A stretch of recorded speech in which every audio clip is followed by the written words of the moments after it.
Hizb ut তাওহীদের ভ্রান্ত আকিদাগুলোর মধ্যে একটা হচ্ছে তারা তাদের বই তাওহীদে জান্নাতের চাবি, এই বইয়ের 7 নম্বর পৃষ্ঠায় লিখেছে, যেখানে তাওহীদ থাকবে সেখানে সার্বভৌমত্ব থাকবে আল্লাহর, বিজয় হবে আল্লাহর, মানব জীবন হবে শান্তিপূর্ণ। আর যেখানে তাওহীদ থাকবে না, সার্বভৌমত্ব যাবে ইবলিসের হাতে, বিজয়ী হবে ইবলিস, মানব জীবন হবে অশান্তিপূর্ণ।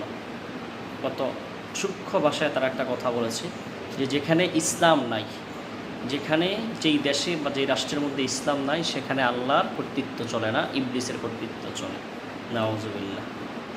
যেখানে ইসলাম নাই সেখানে আল্লাহর কর্তৃত্ব চলে না, ইবলিসের বিষয়টা আসলেই এমন না। বিষয় হলো আল্লাহ তাআলা বান্দাদেরকে সুযোগ দিয়েছেন যে তোমরা যা ইচ্ছে তাই করতে পারো, একটা সুযোগ। বান্দা যখন তাওহীদকে অস্বীকার করে কুফরকে গ্রহণ করবে, বান্দা নিজের ক্ষতি নিজেই করে যাচ্ছে। এতে আল্লাহর যে সার্বভৌমত্ব রয়েছে তাতে কোনো ক্ষতি হবে না, তার কোনো সামান্য বিন্দু পরিমাণও ক্ষতি হবে না ইনশাআল্লাহ।